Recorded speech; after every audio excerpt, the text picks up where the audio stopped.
This is Teachers Talk Radio, and you are listening live. Good evening, everybody. It's Wednesday.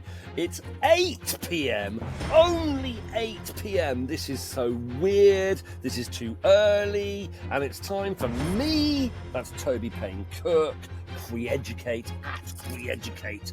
And Ed Finch joining me lately, my good friend Ed. He's not quite ready, he's done a proper job. He's back from school. This is Teachers Talk Radio, and you are listening live. Tune in live at ttradio.org, or to join in the conversation, download the Podbean app and search Teachers Talk Radio. Follow the hashtag TTRadio. Tune in, talk it out with Teachers Talk Radio. Welcome back, everybody. We've been away for a while. Ed and I have been busy. Lots of things going on. So we've not been on air for 3 weeks now. And we are on air early. And I don't have an Ed yet. Ed's going to join when he's ready. Because, he's a busy head teacher. He's head teacher of the wonderful Church of England primary. That is Chagford Primary in Devon, and he's had a busy long day. He has about a 50-minute commute, a 45-minute commute, and he's been busy. So he's had to drive back from school, he's had to get Douglas dinner, and he's doing all that stuff. So he's joining me within the next 20 minutes, half an hour. This is a 1.5 hour show, people. It's only 8 o'clock in case you're confused. Good evening, Lucy. You're the only person who so far has bothered to turn up. It's lovely to see your name there. Lucy is the most dedicated listener of Ed and I. Camperman, good evening. We're 2 hours earlier than normal tonight. We've got an 1.5 hour show. That means I'll play the news and the adverts twice. Ed's joining later, don't worry. Ed will be here. Anyway, so this is a little strange. Now, I believe that next week, I don't think it's been widely advertised yet, but I believe that Teachers Talk Radio are rescheduling. Things are changing a bit next week from Monday, the 23rd of May. And next week, the schedule is changing a little bit, and there won't be any more 10 till 11 shows. To be honest, the 10 till 11 show that Ed and I have been doing since late November, it's been a bit of a challenge. I mean, I'm a sort of weirdo in the sense that I quite like late nights and I quite like early mornings, but they're not sustainable. Late nights, early mornings, eventually you get burnout. So you can't burn the candle at both ends for too long. But 10 till 11 has been too late for both of us, really. And so hopefully, I'm not sure what day, I think still a Wednesday, but we are going to be back on 9 till 10 from next week. 9 o'clock, I think, is the perfect time. 9 is the perfect time. 10's too late. And frankly, 8's too early. So what happens on a Wednesday evening for me, after school, sometimes it depends on busyness. My head, who lives in, I'm a private independent prep school. So the headmaster, not the head teacher, the headmaster, he has his own house provided with the job on the school grounds. And after school on Wednesdays, he does drinks. And obviously it's the summer. It's spring, everybody. It's spring. There's drinks in the garden, and I've had a few drinks in the garden. You might be able to tell. A little bit frisky, a little bit overexcitable, a little bit more, even more verbose than usual. Anyway, it's good to be back on the radio because, as I have said, Ed and I have been away for the last 2 weeks. There have been a couple of factors. Last week, it was mainly because Ed was exhausted from busily head teacherly stuff down in Devon, and I had a stinking cold. I've got the end of a cold now, so I apologise if it's a bit snotty and messy and noisy during the course of this show. I'm very much at the final stage of the clearing out stage. Good evening, Richard Newbold. Big shout out, listening live. To me, normally to us. Ed's joining a little later. 8 o'clock's a bit early for him. Frankly, it's a bit early for me. I'm a little bit early for the post-school wine to wear off. Anyway, welcome. Lovely to see Richard online as well. Richard, a good new friend, teaches at the very fine Skinner's school in Tunbridge Wells, a chemistry teacher, a chemist, and a good new friend who I'm looking forward to seeing and meeting up with soon. So big shout out to Richard Newbold, big shout out to Lucy, our most dedicated and loyal of listeners, and a big shout out to Camperman, whoever you are, and also to all those of you listening on catch up. I'm hoping there'll be a few more live. Anyway, so as I say, Ed's joining later. We're generally talking about spring. So I think I'll stop waffling. I've gone on a little circular motion. But first, a little bit of a personal stuff. Ed and I probably need to do this together later on. But last week we didn't do a show because I had a cold, horrible stinking cold. Ed was tired from work. And also I was in the mire of kind of house offers and stuff. 2 weeks ago, I couldn't do a show because it was the day of my court hearing. I am now, people, divorced. Probably not appropriate to go into too much detail on this on the radio, but I am officially divorced. Settlement monies will come in August. Life will get back to normal. Well, not normal, a new normal, a new post-divorce normal, like a new post-COVID normal will happen later in this summer. And I've got some good news for you. It was tough. 2 weeks ago was tough. The last 18 months have been tough. But I have found a house. I have put an offer in and it's been accepted. And I'm a very happy man. I cannot wait for the rest of my life to begin, which will start later this summer. So it's all very, very exciting. But it has been a tough few weeks. That's why we've been away. And Ed and I, as I say, are very excited about the new Teachers Talk radio schedule, where we'll be on a very new time of 9 o'clock, I think. Probably still on a Wednesday. I'm not sure yet. We will confirm, obviously, in the week via the Twitter sphere. And that will start from next week. 9 o'clock is the perfect time, I think. 10 o'clock is too late. 8 o'clock is too early. But here we go. So, what are we talking about this week? We're 7 minutes in. I've talked non-stop. I'm particularly verbose this evening. So I'm looking for that little signal that I get from Ed when he's kind of back from feeding Douglas and back from decompressing from his busy day at work. Anyway, quite a lot has happened, hasn't it, in teaching and education in the last 3 weeks. Most children have now started sitting their GCSEs, those of them in year 11. And of course, those who are home educated will still be sitting their GCSEs. I don't know how that works, but I know one of the favourite people I follow on Twitter, someone called Katie Finlayson. I got that name right, Kate Finlayson, who's a home educator. She's really wise. She's actually quite a believer in exams, I think, whereas, as you may know from my conversations, I'm not a big believer in exams. I do believe in exams as an educational tool, in kind of getting people to learn stuff as an incentive, as a incentive and a way of kind of inculcating knowledge. An exam is a wonderful device, as is an essay. But I don't necessarily think it's the best idea to judge all human beings based on their exam results age 16. That seems a little bit daft to me, as we know that 16-year-olds are, at best, half-formed human beings, at worst, quarter-formed human beings. So it seems a little challenging, but I know there are many people who disagree with me. So that's the wonderful thing, isn't it? Life's rich tapestry. Anyway, this week, Ed and I are planning to talk about spring and all things that go on in spring. So once Ed's online and he's joined me, we will talk about spring together. But I think we'll stick with the whole exam thing, because Ed and I can talk about primary schools and SATs and SATs build up and post SATs, and we can talk about walks and the wonders of spring. And I'd like to talk to Ed about that together. So I don't really want to steal his thunder or my thunder on that respect. So I think maybe I'll start the show before Ed decides to join us, is ready to join us, by talking a little bit about study leave and getting ready for GCSEs, getting ready for A levels, and kind of what happens in secondary schools and senior schools in around this time, and whether we think, is this the best time of year? Is this the best time of year to do exams? That everything matters? And I'm wondering, I think there's a really strong argument that it is the best time of year. I think in some ways, because we're generally happier as people in the spring. Good evening, Mr. Shu.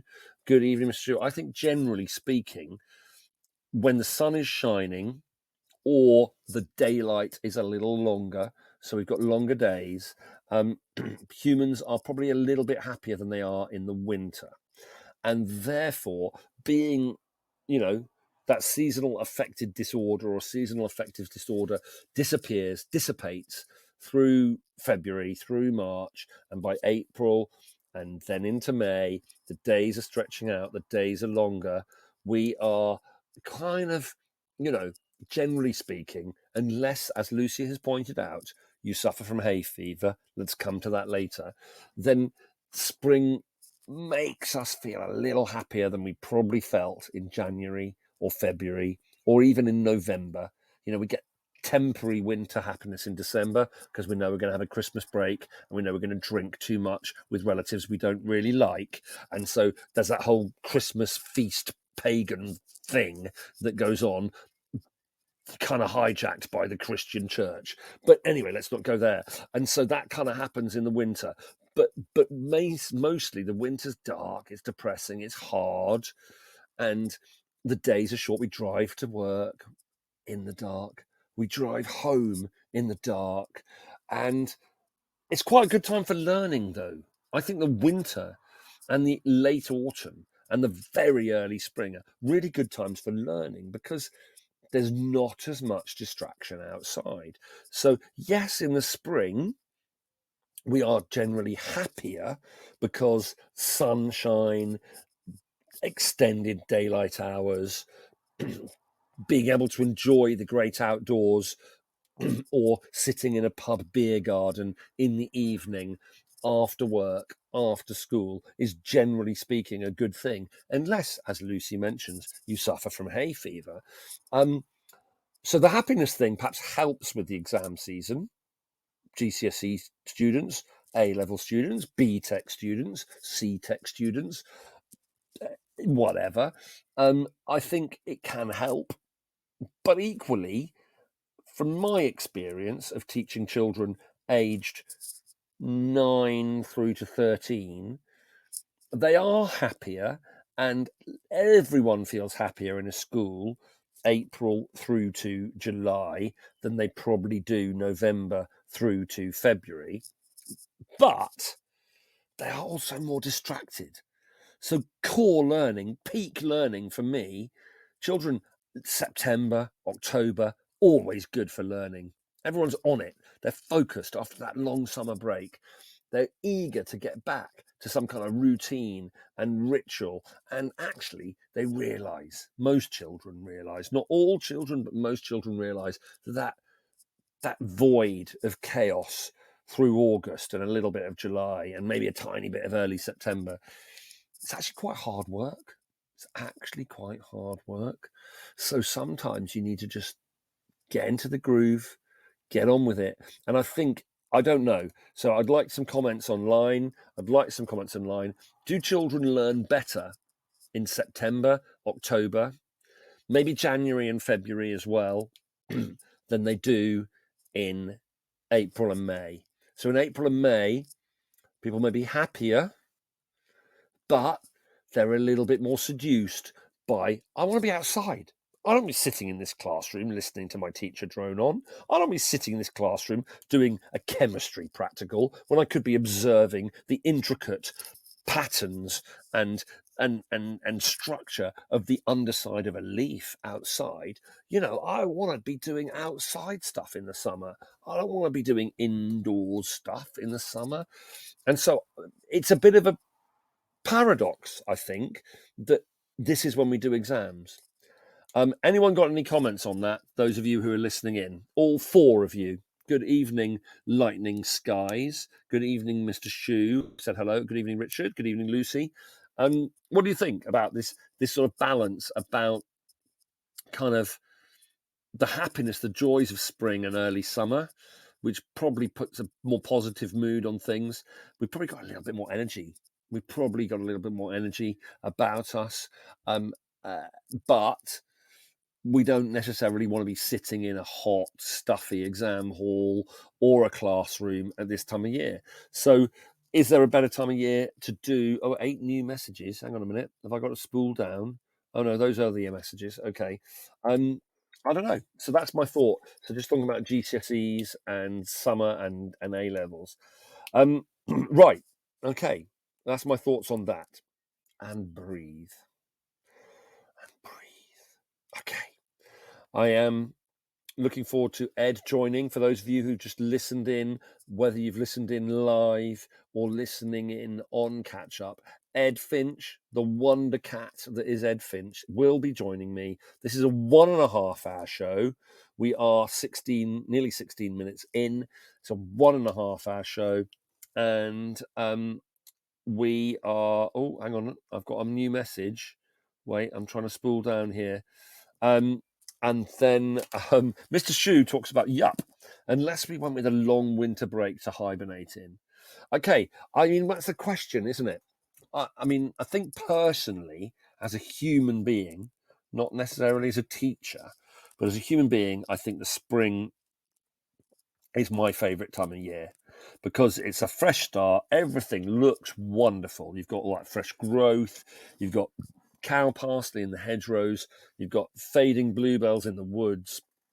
You've got gardens coming alive. You've got lush green pasture and all the leaves, all those fresh, young, new, kind of almost pale and small green leaves before they get too big and too dark green and too sort of, too established. It's just wonderful and it's exciting. However, there's a lot to be said for sort of hibernation, a long winter break to hibernate in. That's interesting. I don't know. It's disproportionate, isn't it? Disproportionate, the school year. I know I teach in a private school, so I get 3 weeks at Christmas, I get 3 weeks at Easter, I get 2 weeks in October, early November half term, get 1 week in February and 1 week in May, and then probably 7 weeks, 7.5 weeks in the summer. But I know that most people get 2 weeks at Christmas, 2 weeks at Easter, and then 6 weeks, maybe only 5.5 weeks in the summer. February's the worst month, Lucy says. Dark, dull, cold, still skint from Christmas. Okay, best month and worst month. So if Lucy tells me that February is the worst month, I think she's got a good point there.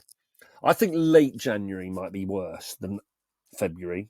I have 2 children with birthdays in February, so that's obviously adds extra expense, but it also adds a little bit of joy. I quite like late February, because late February you've got snowdrops, you've got really early narcissus and daffodils. Late February is like there's a sense that spring could come. Yes, you can still get a heavy snowfall. Yes, it's still cold. Yes, it's still dark. But those evenings are beginning to stretch out. So I think late February is okay.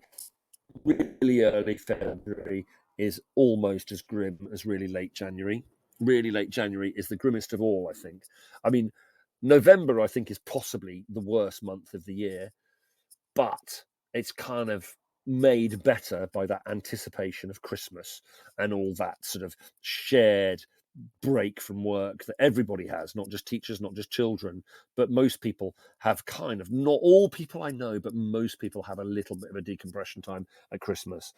I didn't like Christmas being long holiday and summer in South Africa. Oh, too much pressure for one holiday. Interesting. Yeah, I think that yeah, so yeah, just pausing to think about that a bit.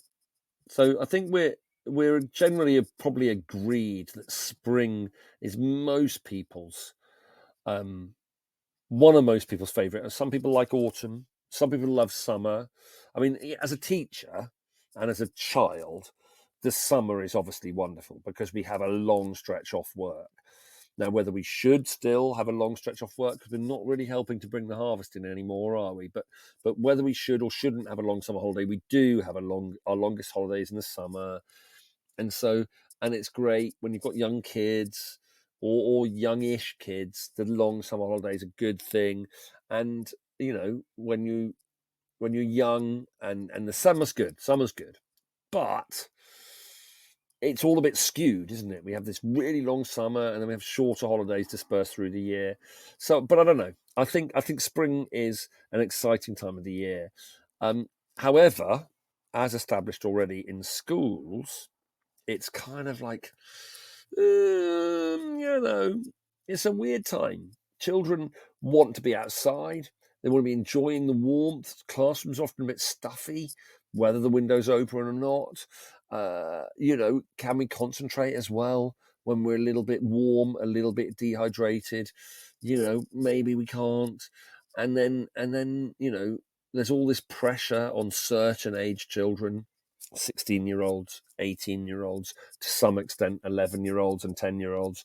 There's this pressure on the summer exam season, or the summer mock, well, not mock, but the year 10s and year 11s who are probably going to, not year 11s, year 12s, and anyone else who's going to have end of year assessments in year 9, possibly year 10, maybe year 7, maybe year 8.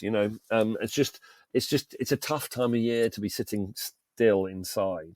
So I don't think there's a solution. I think the world. I'm quite relaxed about how the world is at the moment. I sometimes go on about my edutopia and how I'd change everything and change the structure of the school year and the structure of the school week, and I will be talking about that. Actually, let's make a mention of that whilst we are live. I'm just checking. Yeah, I'm allowing call in. That's all good. I'm just checking so that Ed can call in when he's ready. But later in September, I think it's about September the 17th, I think, at a secondary school in New Cross in London, there is the Rethinking Education Conference. James Mannion, if you don't follow him on Twitter, I recommend it. James Mannion, big plug for James Mannion, shout out for James Mannion. Rethinking Education. What I like about James Mannion, I don't know him well, I've never met him, but I like him on Twitter because he hosts a podcast, the Rethinking Education podcast, and he talks about he talks to lots of people from a broad church. So he's had a very broad church on his podcast. He's had Guy Claxton, who is obviously very much a progressive educator, very much into dispositions and not fixating on, Guy Claxton's latest book has been quite rude about direct instruction and knowledge rich. He referred to those as dickers, a little play on words there. But he's also, James Mannion's also had Adam Boxer on his podcast, who Adam, I think, is a very wise, wise beyond his years, but he's firmly in the very much exam focused, trying to get the best out of kids from all backgrounds, not just the children who, born with a silver spoon or an intellectual spoon in their mouths. And Adam, I think is a great presence on Twitter. I think, but then Guy Claxton, they're sort of extremes, these views. But James Mannion, he interviews these people in his podcasts. And but what's very exciting about the Rethinking Education Conference in September is that it's got a really broad church of people going. So it's got parents, it's got alternative educators from alternative schools, it's got mainstream educators from our current sort of schools, and it's got a real broad church of people. And I think I'm pretty excited. So James listened into mine and Ed's show probably a couple of months ago now when we were talking about edutopia, and I've obviously got some pretty out there challenging the status quo, slightly hippie dreamer kind of ideas about an edutopia, about breaking down the boundaries between primary style education and secondary style education, subject versus class teacher, focusing a little bit more on emotional intelligence and kind of all that sort of stuff, and focusing about emotional education, or the school of life. Alain de Botton's The School of Life, where we kind of think about people in a broader way than how good they are at maths, or how good they are at English, or how good they are at geography or science. We think a bit broader, we think a bit deeper about why we educate people, rather than just becoming a grade factory, as happens at this time of year in spring. So I digress. So I've got 25 minutes in now, everybody, and I haven't drawn breath. I hope the 4 of you who are listening are vaguely appreciating the diatribe that is coming from my wine-fueled breath. Anyway, Mr. Shoe's liking the show. Lucy's liking the show. Thank you.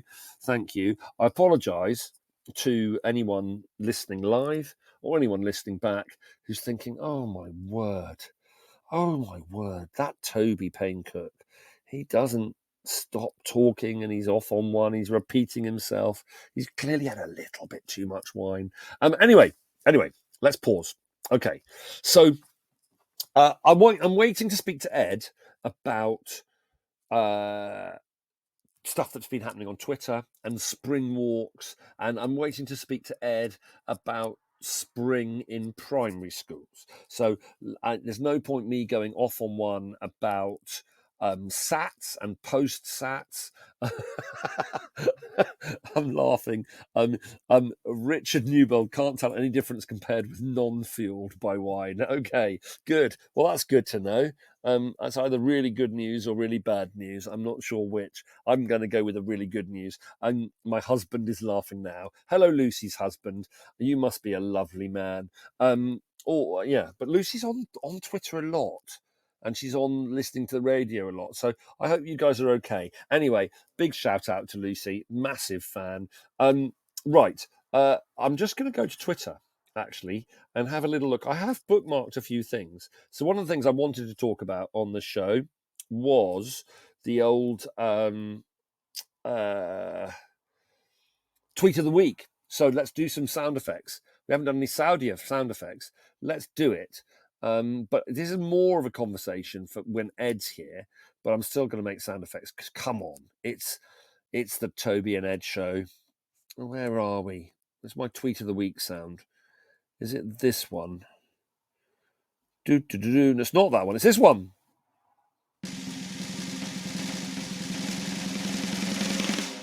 Tweet of the week. Okay, so oh my gosh, Twitter's busy this evening. Okay. My gosh, there's lots going on there. I don't know. Right, let's go to bookmarks. I bookmarked something funny. That made me laugh. I'm not going to talk about the surveys. I'll do that with Ed later on. Is this bookmarks? Border. What? No. Right, let's just talk about a funny tweet. Which has happened in the last week, 3 days ago. James Vaughan. Who is James Vaughan? James Vaughan at Equus on the buses, at Equus, W, on the buses, historian of propaganda and UK-Israel relations at Interpol ABA, would talk less about anti-Semitism if there were less of it about. Okay, based in Aberystwyth. Anyway, he tweeted something that really made me laugh. And so this is just a funny tweet of the week. It involves swearing, but I'll code it. Okay. By some distance, the best park bench memorial I've ever encountered, in loving memory of Hugh Davies. Hugh, H-U-W, good Welsh spelling of Hugh Davies, good Welsh name. In loving memory of Hugh Davies, used to sit here and shout F off at the seagulls. Now, for me, that was why Twitter was quite good. There's too much seriousness on Twitter. Alex, who said he was going to tune in, where are you, Alex? Where are you, Alice, at curtained sleep? Where are you, Alex, at curtained sleep? I want you to tune in. You said you would. He says that teachers take themselves a bit too seriously. We don't laugh enough. There's not enough comedy in edu blogs. There's not enough comedy in edu books. And I think Alex is broadly right. Anyway, that was comedy for you. But talking of Twitter, so I think we need to pause and just talk about Eurovision. So Eurovision happens in the spring. It's aligned with our theme. For those of you who've tuned in just now or are listening in on catch up, in the spring, there's this thing called Eurovision. And this thing called Eurovision is utter trash. I mean, there is nothing of any cultural worth about Eurovision. It's pure quiche, Kitsch. How do you say that? Kitsch. And it's very camp and it's very funny. It's very silly. But I do think that Graham Norton is almost as good as Terry Wogan. Graham Norton's brilliant. And I was sitting on my own in my attic squat on Saturday night, having a little browse, a little scroll through Twitter, and suddenly I realised, oh my gosh, it's Eurovision night. And it passed me by. I hadn't read any newspapers or TV adverts alerting me to this fact. And Twitter, if there's any good reason for Twitter, it's Eurovision night. It's just funny being on Eurovision being on Twitter during Eurovision. And so I then turned it on. I turned on Twitter as the Spanish entry just started. Oh my gosh. The Spanish entry in Eurovision. I assume some of you saw it. Well, there was rather a lot, or not very much, depending on your perspective, to see. The Spanish entry was, I think, as Graham Norton said, it was the sexy entry. And there wasn't a lot of clothes worn. And I can't remember the tune, but I can remember what it looked like. So, but then I sort of carried on watching and I was waiting for our entry. And it was, it's utter trash. I mean, I don't know how this thing is. I don't get it really. But I watched it, and the UK entry was somewhat eccentric and upbeat and full of joy. And fair play to Sam Ryder. Fair play to Sam Ryder. It was great. And then I started watching, and then I turned over, and on the other side was Jules Holland. And Jules Holland obviously had a lot better music on than Eurovision was hosting. So I love Wet Leg. Anyone else like Wet Leg? New double sort of female indie band, one kind of playing guitar facing away from the kind of microphone, and then the other one a little taller, not as blonde, singing vocals. Wet Leg, there's a great line. What's their line? I mean, it's kind of tongue-in-cheek sort of stuff, Wet Leg. What's the big hit? Chaise Long. I went to school and I got a degree. All my friends call it the big D. I went to school and I got the big D. I went to school and I got the big D. I'm now signing off my WhatsApp messages to my kids as the big D because I'm their dad and I'm big. I found out how big I was just last week. As we were doing similarities and differences in human beings, variation, and I was, with year 5, 9, 10-year-olds. And of course, one of the things that annoys me about human beings greatly is that we spend so much time thinking about how different we are. And we talk about genetics, and entry-level genetics, and our genes make us look different, blue eyes, blonde hair, dark hair, tall, short, different blood groups, all these differences. But of course, what we don't ever talk about is how our genes make us the same as each other. 99% the same. We've all got 2 arms. We've all got 2 eyes. Ed Finch in the house. Ed Finch in the house. Thank the Lord. Thank the Lord, Ed Finch. You're here. Hey, I'm here. Hey. I'm here. I got home from work. I've had waffles with fish fingers and beans, and I'm in the house. Potato waffles. Potato. That's the only kind of waffle I care for. I don't care. I care do you for like those ones that they put in? If you go to the syrup. Tesco's cafe, you can have a waffle with crispy bacon and maple on it. I don't want that. Syrup. No, I want a potato waffle. Potato waffle. That's maybe pure rock and egg. roll. Oh, yeah. Ed, thank you for saving me. I think I was on a bit of a roll. I've been talking absolute rubbish for I'm sorry. 4 minutes. I say, what have the listeners been saying? Lucy liked the show. Mr. Shue says, what a brilliant idea. My husband is laughing now. It sounds like you've been having a right time. Luckily, you have north-facing classrooms, so relatively cool in the summer. Yeah, no, look, it's been doing great material about windows and, I don't know, all sorts. Is it worth catching up? Is it worth catching up? Oh man, I've lost him. Has he lost me? Hey, ladies and gentlemen out there. It seems to me that Toby has disappeared from the recording. Maybe he's dropping me in it. Somebody drop me a line. Lucy, can you hear me? Can anyone hear me? Is the whole system broken down? They have slipped under the table. Am I right that he's been drinking then? Is that what he's been talking about? There was some talk of an entire bottle of wine before going on air. Yeah, well, I mean, that's not wise, is it? I have not been drinking, my friends. No, I've not been drinking. I have a cup of tea right here. I believe that we're meant to be talking about the joys of spring. Have we covered that material yet? Anybody want to tell me? Because I don't know what we were meant to say about it. Oh, Tobster, where has he gone?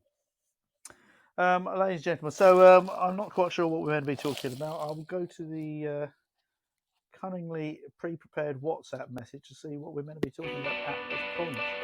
Oh no, we've got a...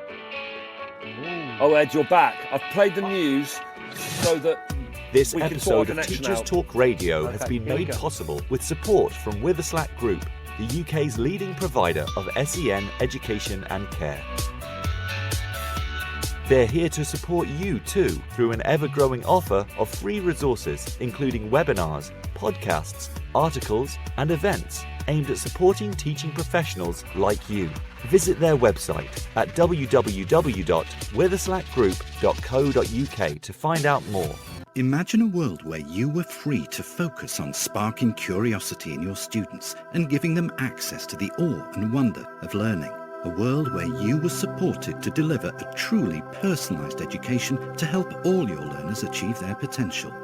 No need to imagine it, because that's exactly what the Oxford Smart Curriculum Service delivers. Seamlessly integrating curriculum, resources, assessment, next steps and professional development, every component of Oxford Smart is connected and working to provide you with a uniquely coherent and responsive service that empowers you and your students with transformational effect. The Oxford Smart Curriculum Service. When everything connects, anything is possible. stevewoods.co.uk for educational support in IT and computer science. Coming up, I'm delivering a number of courses. Learn to Program in Python is a free 1-hour course designed to start you on your way into Python coding. Everything works in a browser, so there's nothing to install beforehand. Join me remotely to learn the basics on Wednesday the 8th of June, 4 o'clock to 5 o'clock. Visit stevewoods.co.uk to start your journey. Are you a state school teacher in England? Why not be a hero this half term and join me for 2 days and receive up to £1,360 in bursary. Terms and conditions apply. Find out more at stevewoods.co.uk. If you're listening to this, then we know we share one thing in common: a passion for the type of outstanding education that every child deserves. That's what makes us the leading provider of specialist education and care. We need people like you to help us achieve even more. With us, you'll be given all the resources and support you need, offered a clear path to career progression, and be rewarded with some of the best salaries and benefits the industry has to offer. We are Witherslack Group. If you'd like to find out more, we'd love to hear from you. Visit www.witherslackgroup.co.uk/careers and be part of our future.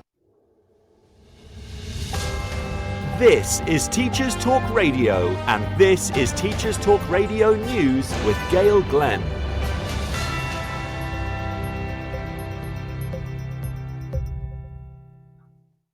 According to a leaked document, senior officials at the Department of Education in England have warned that schools are in such a state of disrepair that they are a risk to life.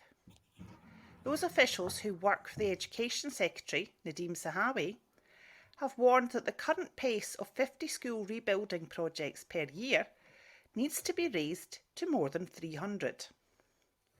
A spokesperson for the Department of Education told the Mail Online, "The safety of pupils and staff is paramount. We have one of the largest and most comprehensive estate condition data collection in Europe, and this allows us to assess and manage risk in our buildings. We prioritise buildings where there is a risk to health and safety and have invested £11.3 billion since 2015 to improve the condition of school buildings over the next decade." In addition, our new school rebuilding programme will transform the learning environment at 500 schools over the next decade.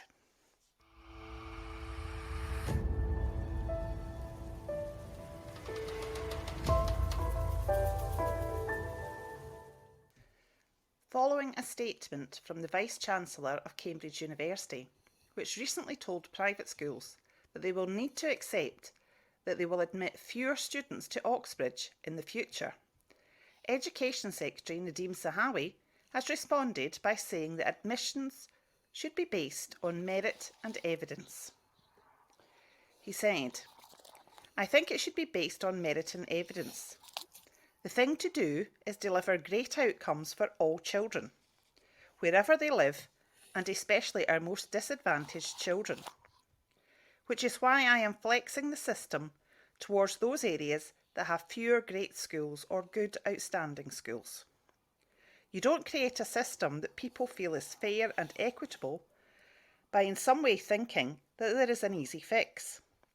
The best thing you can do is create schools in the state system that are as good as independent schools, which we are." This has been your latest Teachers Talk Radio News with Gail Glenn.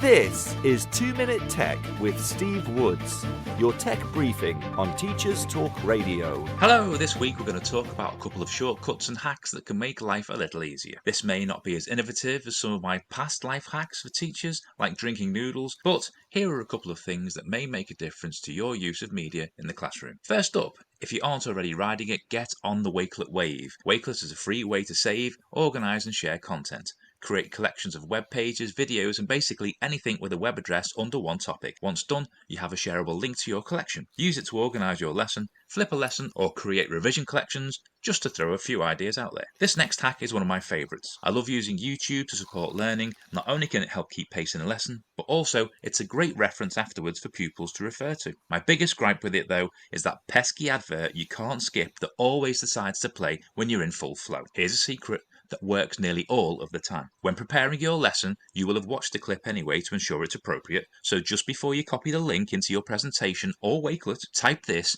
on the end, and t equals 1. That's the ampersand, or the wiggly and, lowercase t, equals, and the number 1. Now copy the URL with and t equals 1 on the end, and your clip will start 1 second in. Not missing any content, but skipping the adverts at the start. No need to thank me. Show your gratitude with a follow on Twitter. Check out the TT Radio 2022 Twitter feed, follow us, and tell us what you want to know about tech.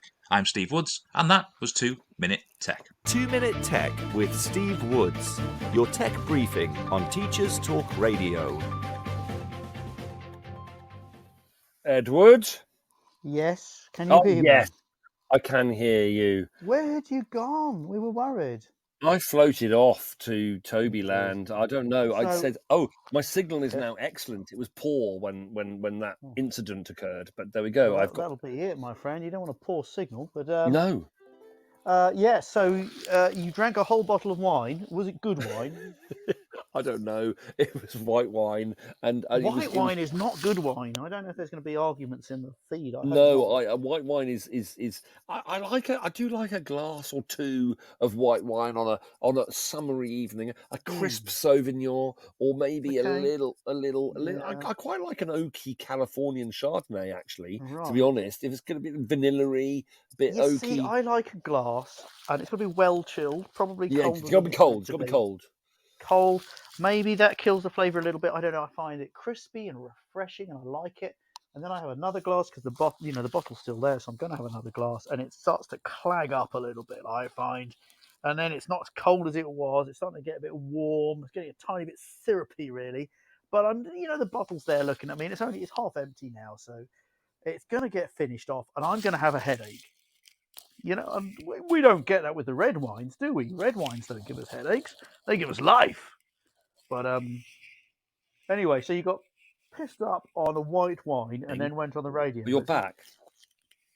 Have I? Yeah, had no, I no gone? signal's now back to good, and you're back. I don't know, my signal's coming in and out. It's weird. It's weird. It's terrific. This is I- great radio. We're It's drifting great in and out. radio. We've no idea if anybody can hear any of it. I can hear you right now. I've got an excellent signal. It's weird. It's coming in and Good, out. it's Anyway, excellent. but white wine is hard work. I like red wine better. Red wine you can drink until the early hours. White wine, once you've drunk about a bottle of it, you become a bit Lucy acidic. says, Gewürztraminer for the win. Gewürztraminer. I Lucy, guess it sounds like it might be a German wine there. where'd she say that? I'm looking at the things. She said, "Oh, I'll fight you over white wine." She's Oh, I'll wanting to fight take a over pot white of wine. me. She says that, yes. And Chamois says, A up. Hello, Chamois. Yeah. Ed, I've been Yeah. talking non-stop, so I want you to talk for a bit. So, On what I topic? haven't spoken about any primary-related Well, no. spring life in school, and I know you are.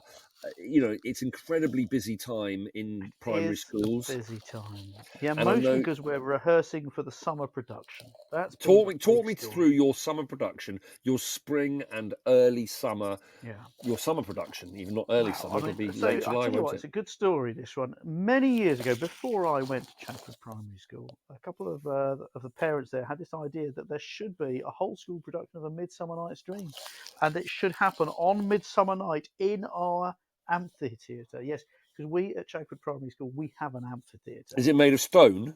It's made out of grass mostly. I mean, Okay. it's got grass with like stony sort of, I don't know, what's the words? Little walls. I mean, it is beautiful. That It's sounds gorgeous. lovely. I think It's that's a bit of an every odd thing to school find in a should have an primary school. amphitheatre. Yeah, Yeah, it and we sounds don't know odd. of any production that's ever happened there because, like, our understanding of the history of the place doesn't go back that far. There's nobody's been on there long enough to know that in the 1980s they used to do these great shows. You know, I'm sure they did. Probably a photo album somewhere in the archive room, isn't there, with pictures of long gone pupils playing parts. Anyway, so we're doing a Midsummer Night's Dream. It's going to be gorgeous. And we've the community have all scrounged around and put some money in. We've got an actual professional director. We've got a professional Really? director. People from the community are coming in to play music and to do puppetry workshops with the children. Wow. It is taking over the school's life. Now, of course, with Ofsted due any second now, if they walk in and they find all of the children wandering around pretending to be fairies, it could be an issue. However, we're going to ignore that. We're going to carry on soldiering on with A Midsummer Night's Dream. You know And we're what? gonna I'm not really attuned to the mindset of Ofsted, but No. I think if I were an Ofsted If inspector, you were and the inspector, if I was an you'd Ofsted say- inspector and I walked into that, I would just wet myself with joy. You would, Toby, wouldn't you? You'd push the children aside and say, "Ill met by moonlight, proud Titania. I know a bank where the wild time blows," and all that business. I'd do wouldn't the you? whole If donkey we thing. shadows have offended, think I'd- but this, and all is mended. That you have but slumbered here. What and all of that. I mean, I hope the inspectors take that point of view. Of course, what I really hope is they don't come until it's out of the way. I'd be a brilliant bottom. I think I'd be the truly brilliant bottom. I think I'd like to say. I'd like to say that online. I played the part of bottom I'd be a at the Edinburgh brilliant Festival bottom. many years ago. Did you? That I let the public see my bottom. Those were the days. Yes. Anyway, so that's a lot of that's going on with children singing. There was a lover and his lash with a hey ho and a hey nonny no ho ho every corner. Children hunkered in corners learning their lines. Now, can I just clarify? Can I beautiful ask? Would this be happening if you weren't head teacher at Chagford Primary? Oh, I think it would. Yeah, no. The It idea would. for the project, the idea for this project is pre-pandemic, and it was passed on to me from the previous head, who said, "Ed, there's this thing that they want to do. We think it's a good thing. You know, it's up to you. It's your school now, but it would be brilliant, wouldn't it?" And I was like, "Yes, of course it would." Every child, even the tiniest children from the foundation unit, are playing a little part in this play. It's mostly year sixes, but it's going to be super gorgeous. We're playing it on Midsummer Night. And which is it sounds wonderful. So we've done at my posh prep independent school in Kent. We've done Midsummer's Night Dream.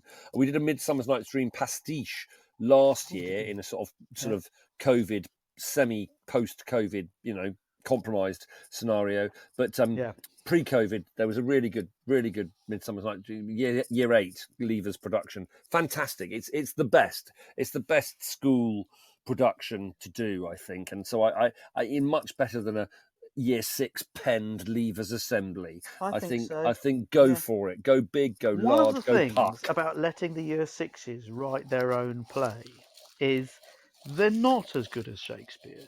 No. Maybe they will be in the future. Maybe the future Shakespeare is amongst us, and maybe he's one of our pupils. But so far, he's rubbish. Rubbish. And Shakespeare, you can say a lot about Shakespeare. I know a lot of people have different opinions, and I know that's fine. We can all have opinions. But he was quite good at writing. I would say he probably achieved greater depth. Greater depth. I think greater depth. I mean, I have to say, I don't know if he's up for moderation. They might be going, "Where's the oil frotted drill?" proverbials?" You never know. Yeah, if Toby was an Ofsted inspector, it does, says Mr. Newbold. It is a terrible thought. I don't know that. Maybe if you did the training, Toby, it might be that they'd crush your soul and you'd. We've had in my mat. We've had 5 Ofsteds in the last 5 weeks. So God, I know. My soul is crushed enough by being a teacher, let alone being an Ofsted inspector. So the compliance. You think being a teacher's soul crushing? Try being a head teacher. Anybody want to trump that? I'm looking at the comments. Anybody think their life is more crushed? I'm crushed. I'm not barely in a shadow of the man I was. I love the idea of being a teacher, but the reality is, sitting in... Anyway, let's not go there. But anyway, Charmois says she's not called Charmois. She's called Sharon or Shaz. So Sharon or Shaz, we apologise for referring to you as Charmois, but it is what it says on the screen. We can't be blamed for that. No. MSD is actually a dark play. It isn't. But you were arguing with yourself there, Shaz. MSD is actually a dark play. It's not as dark as Macbeth. Well, I'd be happy to have a pop at making an argument, but I would fail. Which is Shakespeare's darkest play, actually, whilst we're talking Shakespeare? What is his darkest play? The first half of A Winter's Tale. There you go. That's my smart-ass answer. Oh, that's an English literature graduate's answer, isn't it? That's an English Isn't it? Yeah. Brilliant. No, it's meant to be. It's a play of 2 halves. Darker than Macbeth is a mask. It's an entertainment. It's put on for King James, isn't it? We know he likes witches. We know he's excited by witchcraft, so we put on it. It's quite exciting, and it's got. I love the witches in Macbeth. The witches in Macbeth. What's more dark than it? Measure for measure. Hamlet's quite dark, isn't it? Is Hamlet dark? Is Hamlet dark? Well, Hamlet is on a whole different level, isn't it? Hamlet is. I saw Kurt Vonnegut talking on this subject many years ago. Do you know Kurt Vonnegut? Slaughterhouse 5 is his best known. You know him? I do know him, I think, but you've gone robot. My signal's gone poor again. What is with going on? Yeah, well, he was speaking about, you got dark plays and you got light plays and things, and they say Hamlet is this extraordinary thing which is sort of in between everything. Yeah. And so that's its genius, isn't it? Whereas Measure for Measure is just like unmitigatedly nasty, isn't it? I'll tell you what about Taming of the Shrew? That makes you feel worse about the human condition, I think. Taming of the Shrew. A bad amateur production of As You Like It. That makes you want to take your own life. Honestly, As You Like It done badly, honestly, you could chew your arms off just to get out of it. I've seen some shockers. That's what comes of being living in Oxford, I think. Okay, I'm enjoying this. Right, let's steer it back away from Shakespeare and back. You were queuing me up to talk about the SAT season, weren't you? That's what you were queuing me up for. Talking about the SAT season, I want to hear about. Obviously, you are a primary head teacher, so you can't really express your true view on it, but you can express close to your true view on it. I want to know about the build-up. I want to hear about the build-up to it, and I want to hear about your views on the post-SATs decompression zone that occurs. Clearly, the whole thing is terrible nonsense. We can all agree that. You don't have to, I don't have to not think that, I think, as a head teacher. The whole thing, it is not a very valid way to sum up a whole key stage, is it? 4 mornings of tests. In terms of the tests we had, I think most of us were saying, and I think I'd say that they seemed reasonably fair, actually. There was nothing to particularly complain about. I don't think it was the most exciting thing that the children had ever done. None of mine had their heads on the tables or were weeping or anything. So they sort of glumly did it as best they could. I thought that my kids, well done. You've never done anything like this before because it's been so weird for the last few years. But they really kept themselves together and did their best and did as much as they could. And you're like, well, I don't know if you passed or failed, but I could see you were really trying. Well done, you. And on the Friday, they all got in a bus and they went to the cinema and they had popcorn and a nice drink and they thought that was pretty good. So, Nice. there was very little fuss about it, I felt, this year. It's just like, yeah, we got on with it, did it. The worst fuss was when I ran out of the green bags. Do you know about the bags?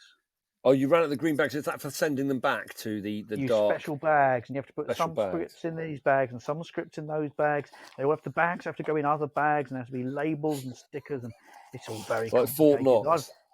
Yeah, no, awful. I sent most of them to the wrong thing, but my feeling is they've probably got a fairly forgiving system at the other end, because probably most people cock up, don't they? Do you think? You know, I don't know. They must go, oh, look, we've got a bag of maths papers, but it's all English papers. At that point, I think they go and put them on the other pile, Jeff. So I'm not worrying about that. I remember I've been part of, you talking about Ofsted, before I did my PGCE, I was a teaching assistant in a primary school for 2 terms, and we were Ofsted inspected during SATS week. Yes. That's grim because the kids It is grim. are I know. really I've had that experience focusing myself. Yeah, and then 2018 it was. Yeah, you've got to show that, that the kids are learning and doing stuff. So these poor year 6 kids, and it was a mixed year 5-6 class at the school I was at, it's small school, and you got to go. I'm sorry, children, but you've done 2 papers this morning, but this afternoon you were going to be having a water fight in the garden, but you're actually doing a maths lesson. Really, that's quite unfair. hard and really unfair. I just don't see why, if you're Mr. Ofsted, why do that? Are there other schools to inspect? Yes, there are. I suppose there are other years. years. And the honest thing to do. Go to a secondary school, fine. I don't care. Why do that? Yeah. But you could. Yeah. You could say we're not going to inspect year 6, so we know it's SATS week for year 6. We're not going to watch any lessons. Everybody's involved. The head teachers I'm in a side room with a kid who needs a bit of extra attention and won't cope in a room. Every spare member of staff you've got is programmed to be invigilating or supporting or whatever.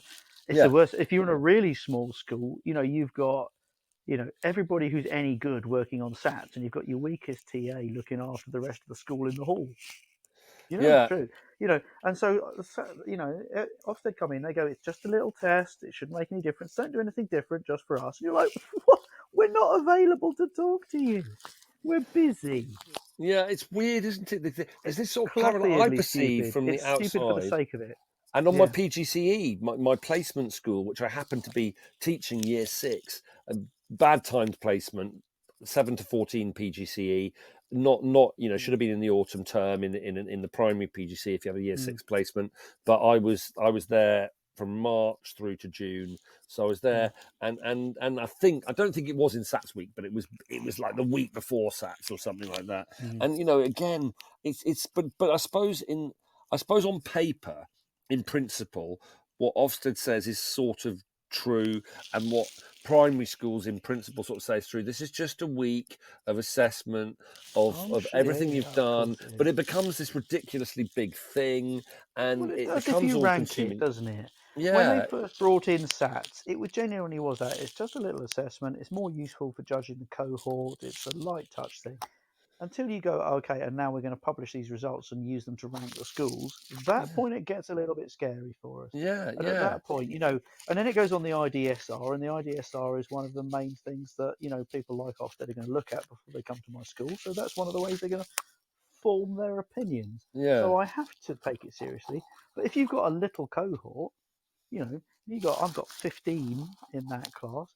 If 2 of them are on the special needs register, and then they're not going to get the thing. They've made great progress from their starting points, and we're proud of them, but they're not going to land us a 100 scaled score. No. At that point, the percentages start looking a bit difficult, don't they? But I have a friend who I met, because Tuesday is my non-work day, so I met a friend who's in the Metropolitan Police. He came down to Tunbridge Wells. We had a pizza for lunch yesterday in Tunbridge Wells. A nice day. And his eldest daughter, is in year 6, I think, Burlington Primary School in New Malden, southwest London, or northeast Surrey, depending on your perspective. And she did her SATs last week, as did everyone else in year 6. And then on Saturday, she went to, I think she's going to Holy Cross School in Kingston or New Malden. It's a Catholic school. Rockin' Ross's wife is Polish, so Catholic. Anyway, blah, blah, blah, blah, blah.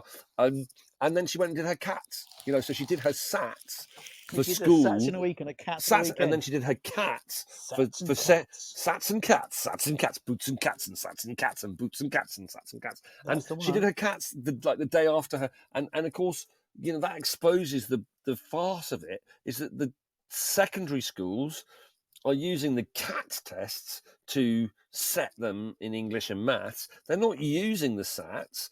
And yet, so you kind of like, well, what's going on here? What is going on here? And of course, I'm in a school, because we're independent, we don't have to do SATs. So we don't do SATs, because why would you if you had the choice?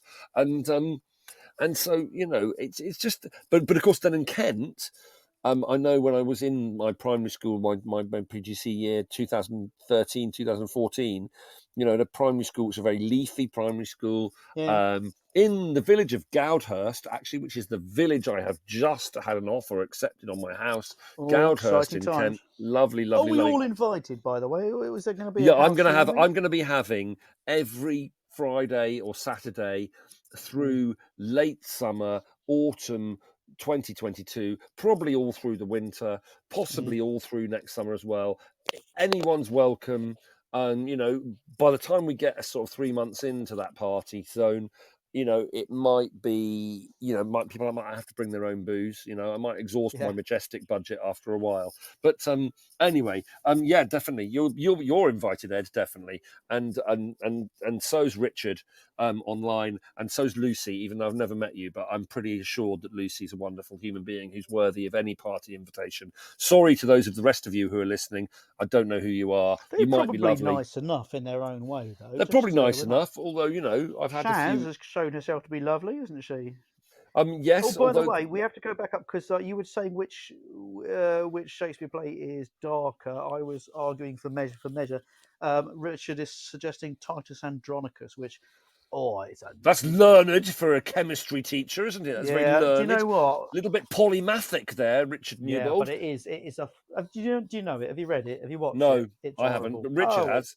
It's just horrible. It's one, and I'll tell you what. I saw an amateur production of that in the funny little theatre just around the corner from Shakespeare's Globe, before they built Shakespeare's Globe.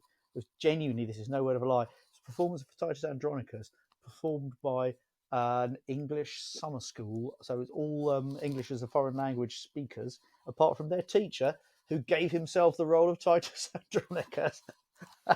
It was exceptional. Oh, is that like what's it called, Gordon Shakespeare in the nativity plays? Rather up himself.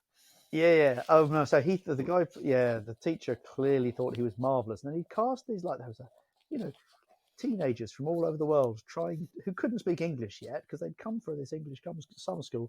And presumably it must have been marketed to them that you're going to come and you're going to perform on the London stage. Oh, it was the worst thing that has ever happened in my theatre-going life. And I've sat through something. There was a show at the Edinburgh Festival in 2002 that was worse by a whisker. But other than that, my word. Well, what were we doing? We were talking about something else. Your new house. That was exciting. Oh, talking about Goudhurst Primary. What was I talking about? Yes. Goudhurst Primary. I think I've lost my train of thought now. Talking about my new house. Oh, lordy, what was happening in Goudhurst Primary? SATs related, post-SATs. I've lost it, Ed. I've gone. I've drifted off. You were telling me about that school and something about it, weren't you? You were at that school, which happened. Oh no, I was there. That's right. No, in Kent, because in Kent is universally grammar.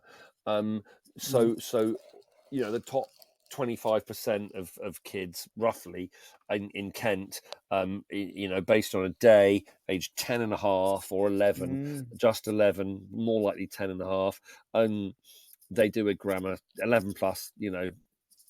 Some people call it the Kent test, which I really annoy me, because there are other grammar schools in,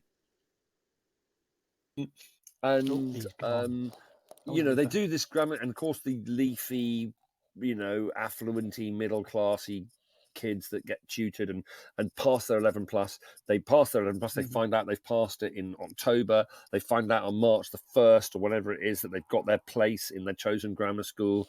You know, it might be their first choice or their second choice grammar school. It depends. And then the parents and the children, you know, who are from the primary school's perspective, the old level 5, level 6 bankers, whatever, the greater depth cubed kind of people, they don't give a flying rabbit's arse about SATs because they've got their place in their grammar school. They've done what they need. Yeah. They've done what they need, and they know these things count or mean nothing. And so, you know, and then there's this whole sort of standoff between the teachers in the school who are pretending that these things aren't that important, but yet they are important, and the head teacher and the parents and the children, and everyone sort of knows. And it's there you go. So but SATs in spring. Let's talk about post SATs. Let's talk about post SATs. So post SATs. So you're obviously doing a production. A lot of schools do that, don't they? A lot of schools do an immersive, particularly for your year production. Sixes. That's the thing. They go, you've been working on it for all year. It's the most important thing you'll ever do in your life, children. If you mess this up, you've thrown your life away. Come in on Saturday for extra lessons, all that. Not so much of that at my gaff, but it does happen, you know. And then you get to it, and you could just have the children go off a cliff. So, yeah. Oh, now this is where we start writing the film that we're going to put on. We're going to have a film festival on the last day. We're going to invite the rest of the school, and we're going to spend the next week. My nieces, who are adults now, but my nieces claimed they did not have another maths lesson after SATs. That was it. No more maths. Well, no, in a well-run school such as Chagford Primary, we carry on with the daily maths lesson. We say you might be taking a SAT, they're still learning to be done, children. But it doesn't surprise me. I bet there's schools where it does. You know, sack it off. Yeah, I think that's sad, isn't it? I think let's just keep going on that for a little moment. I can quite imagine we go for the awe and wonder of maths now. Your SATs are out of the way. You've done the calculation paper. Let's do Pascal's triangle. Do a week of fractals. We're going to do Pascal's triangle. We're going to create the biggest triangle. We're going to do the Bermuda triangle. We're going to do all the triangles. We're going to solve Fermat's last theorem. We will. Yeah, we That's will. What I'd be doing. I'd be doing, guys. Now we've done this. Let's get into something exciting. Let's and do trigonometry. Okay. Yeah. No. I think there's an element of that. What I enjoyed in my weirdly timed placement at Goudhurst Primary, I enjoyed very much that we did, and it was really lovely teaching actually, because I had this really bright class, and they'd done their SATs, but we did our topic was Africa, and so we went, did a lot of geography. I did a lot of geography and sort of statistics on the different countries. You looked at the GDP. Was that a cross-curricular project? Yes, a cross-curricular project. A cross-curricular project. You don't say that anymore, Toby. Don't say cross-curricular. We don't do that anymore. But it's domain-specific skills. No, there's no such thing as a skill outside a domain. No, honestly, I thought you'd have read that bit. Keep with the program. I'm vaguely aware of it on Twitter. I have noticed. I've noticed this on Twitter, but I mostly ignore it because it's all rubbish. It's rabbit's arse again. No room. It's it's not. Pop at me. Let's have a look at the comments and see if anybody disagrees. I love the cross-curricular project, and it guts me that they're so out of fashion that you'd be cutting your throat if you were caught. Wash your mouth out, Toby. Sorry. I nearly did swear. I only said arse. Flying rabbit's arse. I mean, I like that turn of phrase. I rather enjoyed it. I don't know. It wasn't one I'd heard before. It was new to me, but I think I knew what you meant. Yeah, skydiving ferrets. Anyway, I think. Paragliding hamsters. Okay, this is all gone very Alan Partridge, hasn't it? I quite like to be Alan Partridge. Anyway, no, seriously, Africa topic, cross-curricular. Yeah. We did a lot of statistics and a lot of bar charts comparing the countries. GDP per capita. Absolutely. Thinking about that, we did some African art. We did a lot of what was it called? With oil pastels, something art. I wasn't expecting oil pastels. I was like braced for you to say, we used You know, Ochre and charcoal. the animals, all those funny animals. There's a certain type The of Tinga art. Tinga style. Tinga stuff. There you go. Did a lot of Tinga that. Tinga Tinga and style. all passes. We did some chanting, some call and response kind of Yeah, African very rhythms nice. in music. Shay Kool-Aid is the standby on that one. I don't know if that's And one everyone you that use. had a country, they became an expert on a different country in Africa. So a little mini project and poster. And in English we read, which my school do in year 5. We in English we read the Journey to Joburg and did the whole apartheid stuff. It was really, really good, I think. But the maths wasn't sort of SATs maths. It was graphs and charts and data and Tell you what's fun stats, to do. which I I mean, could you're get not away going to go with. back and do it again. But when you're doing that one, make a top trumps game. Get the children to Top investigate. and they trumps, do- yes. Oh, I've had classes making top trump sets and then playing top trumps with literacy rates. You can make that last for weeks. I mean, you can. I reckon you could track You can it out have a all year. great time there, but it's sadly out of fashion. If you do that after the Ofsted visit. Yeah. Let's not talk about that anymore because it is out of fashion. Anyway.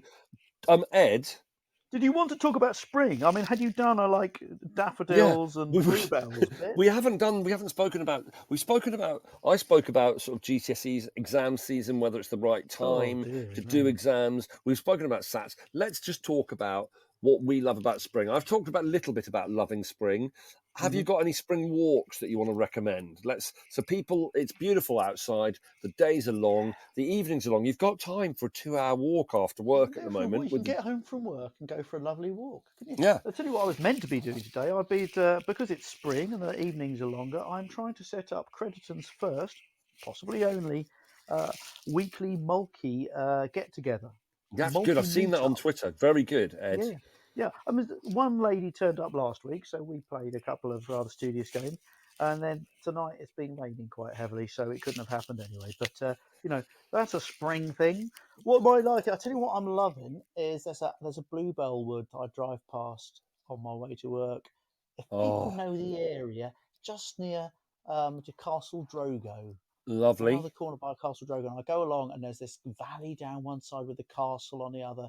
And it does look like a Castle Drogo, even if it is, frankly, a minor stately home built in the early 20th century. But, don't worry about it. It looks like a castle. It's got a flagpole and everything. Beautiful setting, isn't it? Right, perched up on top of the Rivertine Valley. Carpeted. Yeah. Anyway, bluebells, I've been just making sure I notice those because they don't last forever. Actually, when I come down from Chagford down the main road, I say main road, it's still single track out of the town / village. You look straight ahead. Don't, because you crash. But if you did, there's a hill straight ahead of you. It's quite tall, and it's all wooded. It's all like covered in deciduous trees. But near the top, there's like this bald patch, which is normally I reckon maybe ponies maybe graze there or something. Normally green, but the last few days it's been this like the steely blue, and I'm guessing there must be a carpet of bluebells up there. I'd love to trek up there. Frankly, I drive in at 6:30 in the morning. I drive out about 7 o'clock at night. Blimey, I don't stop and go for the walk. So big shout out to you, my friend. I think bluebells are one of the best things about Britain and probably Northern Europe in general. Bluebells are great.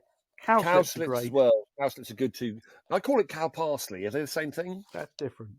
What's different? Cowslip is a little yellow thing. You might, if you weren't looking carefully, mistake it for a primrose, perhaps. But it's not. It's cowslip, and it's great. They're great, but cow parsley's good too. Cow parsley's great. Problem with cow parsley is you might get confused between hogweed and cow parsley. You might give yourself nasty burns. Be careful on that. Okay. Be careful. Make sure you know what you're looking at. But the linings of the lanes at this time of year with all the cow parsley looks good. The bluebells, I've sent some pictures of bluebells from Sissinghurst National Trust, Sissinghurst, the woods there, particularly the woods between Sissinghurst Castle Garden and Sissinghurst Village. They're kind of past their best now. It's about 2 weeks ago. They're they're just a little bit bluebell, but they're still gorgeous. I'll tell you what I've noticed this year. I don't know if you have. I've noticed there's just thousands of birds. So many more than last year. It's just like I drive do you down the count lanes birds? and they're just alive with birds. It's amazing. I always do. You find I mean I've been sort of a little nomadic in my accommodation the last 2 years because I've sort of lived here and lived there, and I'm looking forward to having a little bit more constancy in my life soon. But I think I always think I find myself thinking. I didn't think about this when I was a child, obviously, but as as an adult of established years, probably for the about last 10 years or so, when spring first sort of unveils itself, I always find myself thinking that sky and the contrast with those young oak leaves is just beautiful. And I always find myself thinking, are the oak leaves unveiling themselves exactly the same time as they did last year? Was it a week earlier or a week later? And I always think I must track this stuff. I must You do a must. longitudinal You study must. and And let's face pick it, an we haven't oak got long tree. left. You know, No, I exactly. mean, we've probably got about 20 data points left. 20 or Get them down. 30. I like to think I've got You're 30. pushing 30. Oh, I don't know. I'm going to take I 30. reckon I'm going to go to Switzerland aged 80 and say I've had enough now. Thank you very much. I've done that's well. fine enough. Yeah, I don't know. I'm like thinking if I make it to 70, I'll be surprised.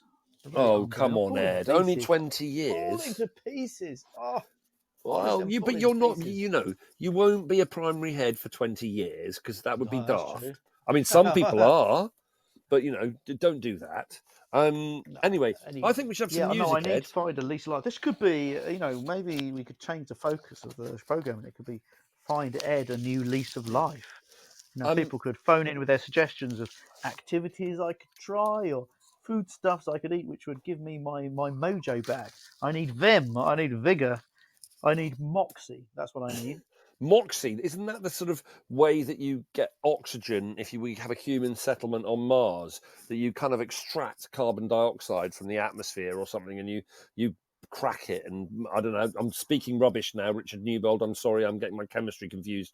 And you kind of I don't somehow know that. I've never extract heard your that. oxygen from Yeah. carbon dioxide somehow via moxie, MOXIE. It's the sort of thing Oh, that if right. we do build a settlement on Mars, there's a moxie, which is an oxygen generator from I don't know. Anyway, Did you see that Life on Mars exhibition at the Design Museum a couple of no, years ago? I didn't. Oh, it was really good. It was really good. Yeah, no, it was all about the technologies we need to develop to be able to live on Mars, and it was a fantastic exhibition. I have to say, No, listen, moxie, informal, North American, force of character, determination, or nerve. Open inverted commas. When you've got the moxie, you need the clothes to match. Well, I need the clothes as well. I just thought I needed the moxie. Richard sent a YouTube link into the chat. What is the YouTube link? I'm not going to click on it because I don't think it'll work. That could be very, very poor move. Yeah. What is it? YouTube? What is the YouTube link of Richard? Just a few words. What is it? What's the YouTube link? Is it something to do with the moxie? It is. He sent a message. It's about giant hogweed. It's about giant hogweed and how to tell the difference between giant hogweed and cow parsley and how important it is. Yeah. Right, that's good. Okay, so we've only got on this extended 1.5 hour show, as it's our only 1.5 hour show, and we've only got 13 minutes left, and we notoriously overrun. I'm going to be rebellious. I think if in an hour and a half show we're supposed to play the news twice, but I'm not going to, Ed, because otherwise, it's a one-off. Get sacked. Yeah. Okay. Well, not why news. don't you just quickly the advert. the news? No, the news was mainly about Scotland, and it was news.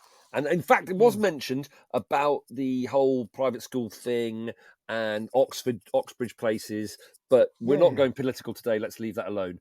Okay, let's pause that. As a state school Oxford boy, however, yes, you exactly skin in that conversation. And as a private school non-Oxford boy and non-Cambridge boy, you must be terrible if you went to private school and you didn't go to Oxford. No, but my niece, I have a niece who is.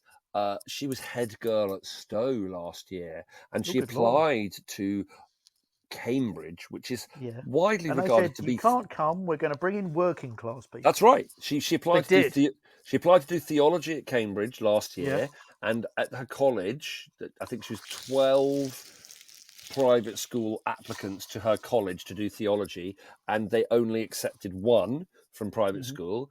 And then she applied again this year, and she got, it was last year was a non-actual results year, but she was A-starred to the hilt and EPQ'd to the hilt and head girl to the hilt, and a wonderful prospect for the future of humanity.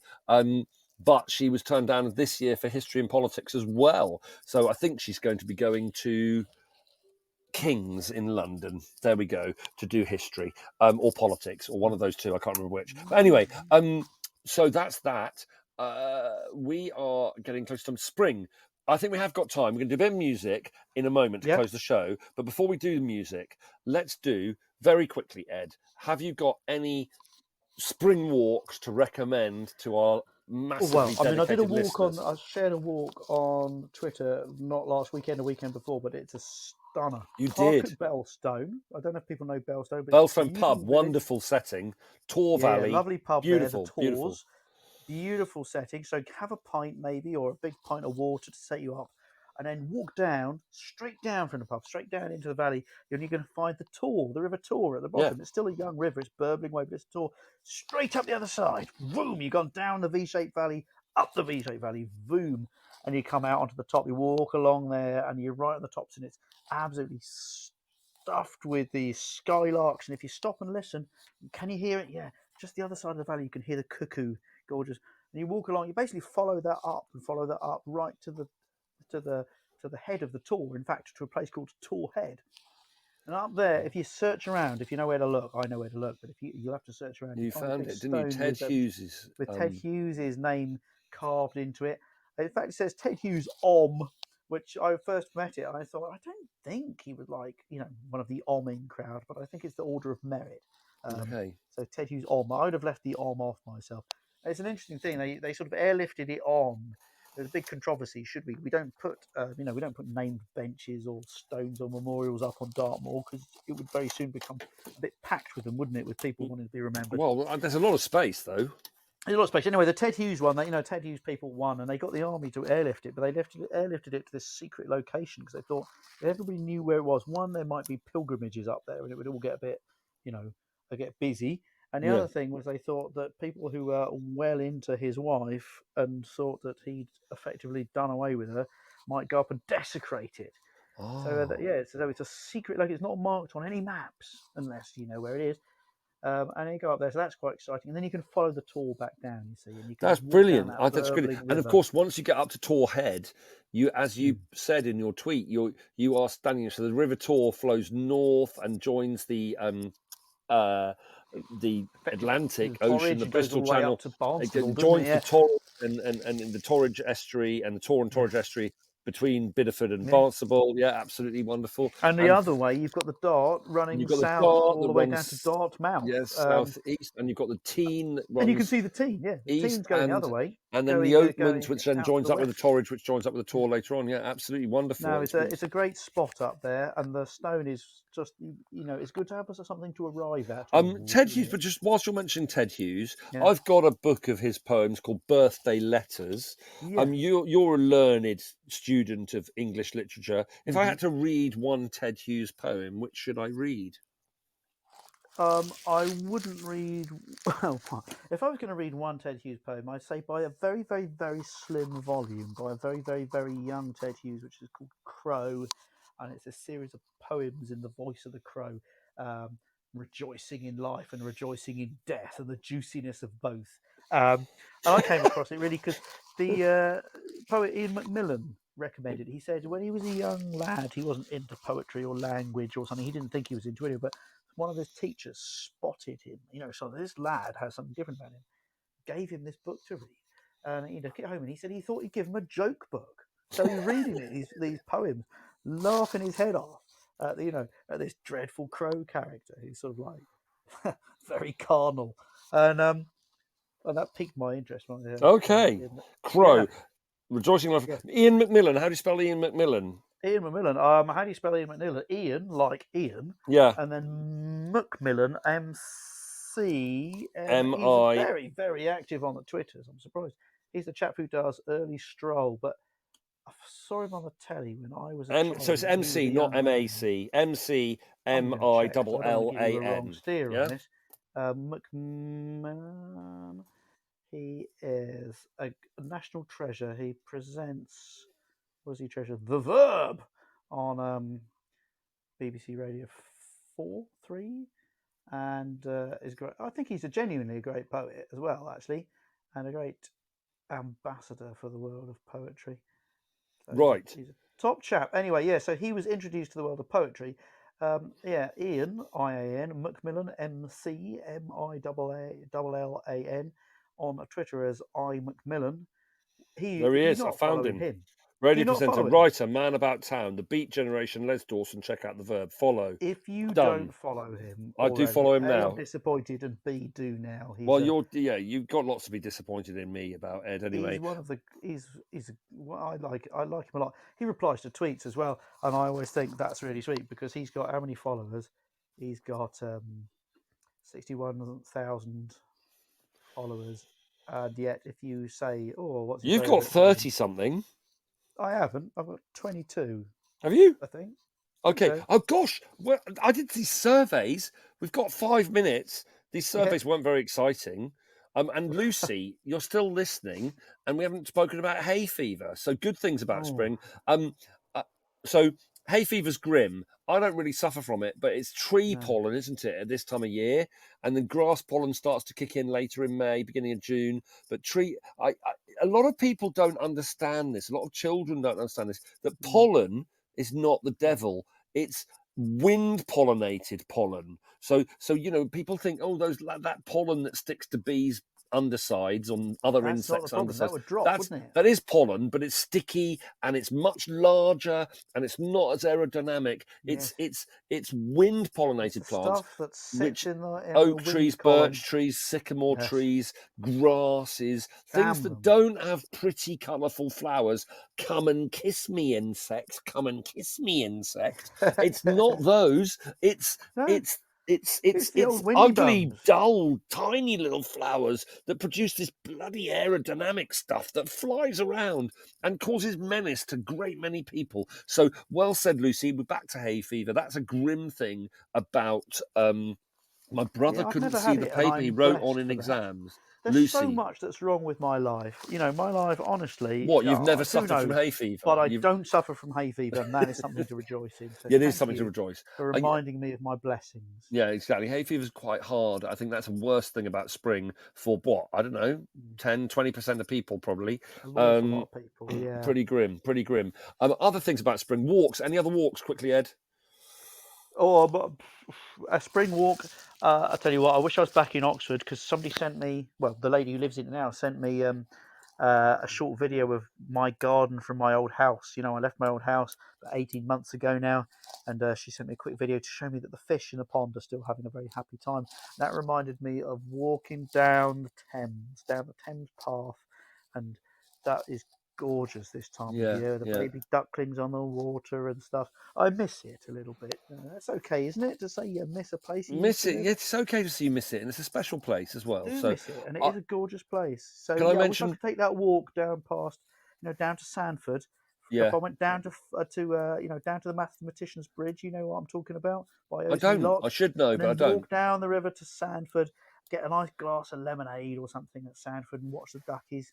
Oh, maybe I want to talk about swim on the way. That'd be nice. 3 quick walks then from me. We are astonishingly we're going to overrun on our 1.5 hour and a half on our show. So 3 quick walks from me. I'm going to do 1 in Devon, 1 in London, and 1 in Kent. Okay, so Devon, I think it is time to go to Heartland at this time of year. If you're down in Devon, I'll be there in just over a week or so, week and a half. I will contact you and we'll go. But I think it's Heartland coast. So you park probably inland, Speaks Mill Valley, at Limebridge Cottages. You walk along the valley, along this little trickling stream. A few bluebells, not many. And then you come out and it opens up. It looks a bit like Exmoor. You've got this kind of valley, and then you come onto the coast. Speaks Mill Valley, the largest waterfall on that stretch of coast, about half a mile south of Hartland Quay. Then you walk up to Hartland Quay, get up onto the top. Then you walk past Hartland Quay along the top, and you're facing west here if you're looking out to the sea. And then you dip down to the valley, and then you walk up the valley to Hartland Abbey. which is where they've filmed some recent Mallory Towers stuff for BBC BB's. And Hartland Abbey is the seat of the Stukely family. It's where I believe Prince William and Kate, the Duke and Duchess of Cambridge, the Duke of Cambridge, had his stag weekend. And there's a lovely wooded valley along the Abbey River. It's just beautiful. And so you've got sort of valley, stream, woods, wild west-facing coast. Oh, it's just bliss. And then you walk back and then you retrace your steps. That's Devon. It's about a 3-4 mile circuit. Wonderful, wonderful, wonderful. London, I discovered a walk at Easter weekend. I was staying with my half-brother in wherever it is, in Stamford Hill, North London, North Hackney, and I walked from his house to Finsbury Park, and I stumbled across, for the first time in my life, because I don't really know North London at all, and I stumbled across the Parkland Walk, which is a dismantled railway. If you walk from Finsbury Park up to Highgate Hill, and then on to Hampstead Heath, and that, I think I mentioned it 3 weeks ago, actually. It was absolutely beautiful. But the Parkland Walk is this sort of, it's almost like a country walk through this northern, not particularly beautiful part of North London. It passes through Crouch End and stuff, but it's got this lovely dismantled railway line with little, nice kind of orchids and stuff growing in the valleys and in the trees in the fields surrounding that. So that's a London walk. If you don't know it, London Walk up to Finsbury Park, Parkland Walk, dismantled railway up to Highgate. Recommend that. And then in Kent, for Richard Newbold and I, it's got to be either Sissinghurst, National Trust Sissinghurst, just the full estate loop through the Bluebell Woods, past the lakes at the bottom, and then back and then into the garden. But perhaps even better is the Scotney Castle, National Trust Scotney Castle. I've been there twice. I went there on Tuesday, yesterday, and I went there on Saturday. The azaleas and the rhododendrons are wonderful. It's very busy at Scotney Castle, so you want to go there early morning or late evening. Scotney Castle, azaleas, rhododendrons in the main castle garden. You've got this ruined castle and the moat down at the bottom, and then there's a new house that was built about 150 years ago at the top, but you've also got lovely woodland parkland walks there. So those are 3 walks: Scotney Castle or Sissinghurst in National Trust in Kent, Parkland Walk from Finsbury Park to Highgate in London, or Hartland Quay inland up to Hartland Abbey in Devon. Right, Ed, that's spring. Music. Spring is sprung. Spring is sprung. Thanks for listening, Grass is everybody. riz. I haven't played this for a while. My batteries might be flat, but let's just give you a bit of little dose. I don't know what's doing, and then what's going on here? So have you got some proper music for us, Ed? No, you just keep that going. That'd be great. We've got keep it going. I'm loving that. Slower or faster tempo? No. I think that's just right. I'm just, I think it's pretty good. Friday night, I'm going nowhere. All the lights are changing, green to red. Turning on the TV station, situations running through my head. Looking back in time, it's clear that I've been blind, I've been a fool. To open up my heart to all that jealousy, that bitterness, that ridicule.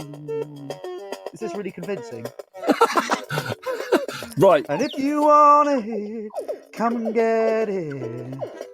For crying out loud. The love that I was giving you was never in doubt. Let go your heart, let go your head, and feel it now. Let go your heart, let go your head, and feel it now. Babylon, Babylon, oh Babylon.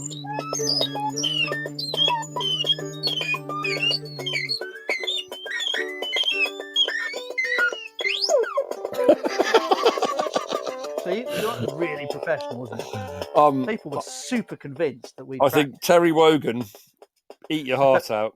Okay. Right. I've turned it off now. Yeah. Okay. I think Ed, It's been lovely. I don't know officially, but I think we are a 9 till 10 slot. And I'm As really of happy next with week. that. I think 8 felt a bit early for me. You weren't ready.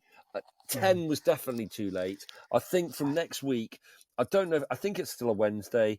I haven't had it confirmed, but I'm hoping that we're doing a 9 till 10 slot. And I think we can do something with that. I think that We're can going be to hit good. our sweet spot there. I think we'll hit we'll our get sweet spot. 4 or 5 listeners at that point, I reckon. Yeah, I think we can grow something wonderful and maybe get 11 listeners on some occasions. Get into double Lovely figures. Lucy says that was a lovely show. Thank you, lovely Lucy. And Oh. Richard Newbold says epic finish, dues points. Oh, 2 points. Yes, Yeah. that was so surreal. The French and the Germans We should giving have us talked 2 about that, points. shouldn't we? We did What was talk going about on? that. Are you going to play us something out? One more thing? You mentioned you were going to do Let me it. see. Yeah, okay. Well, let me have a little try, and then we'll pack it. There's nobody on after us that we're crashing, is there? No, we're crashing ourselves in our last old time slot. The sun. Do do do do. Here comes the sun. And I say, it's all right.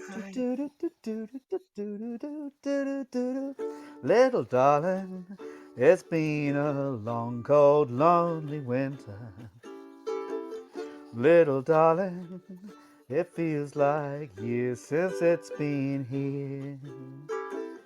Here comes the sun, doo-doo-doo-doo. Here comes the sun, and I say, it's all right. I can do this bit. Were you impressed by that bit? I was. That's really good. Little darling, the smiles returning to their faces. Little darling, it seems like years since it's been here. Here comes the sun, do-do-do-do. Here comes the sun, and I say, it's all right. I can do that bit again because I can.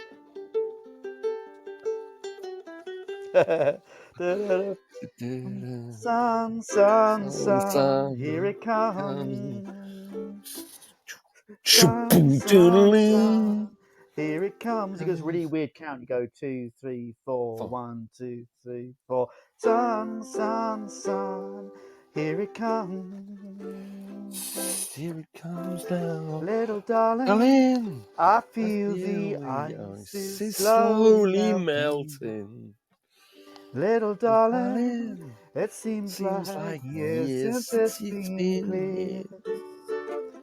Here comes the sun, doo-doo-doo-doo. Here comes the sun, and I say, it's all right. Do-do-do-do-do-do-do-do.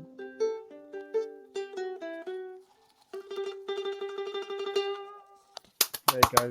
Come on. Oh, Ed. Oh, mate, imagine if I were to practice. I could be good at this. I have missed doing this days. show. I like it, but life's been crazy the last few weeks. But speak to you next week and see you in Devon in about a few days. A week and a half or so. Get in. All right. In. I'll see you soon. Take care, everybody. Thanks for listening. Thanks for listening back. Be good. Music, closing, entry, exit, tune now. Goodbye. Goodbye. You've been listening to Teachers Talk Radio. Tune in live and listen back at ttradio.org. We look forward to hearing from you next time on Teachers Talk Radio.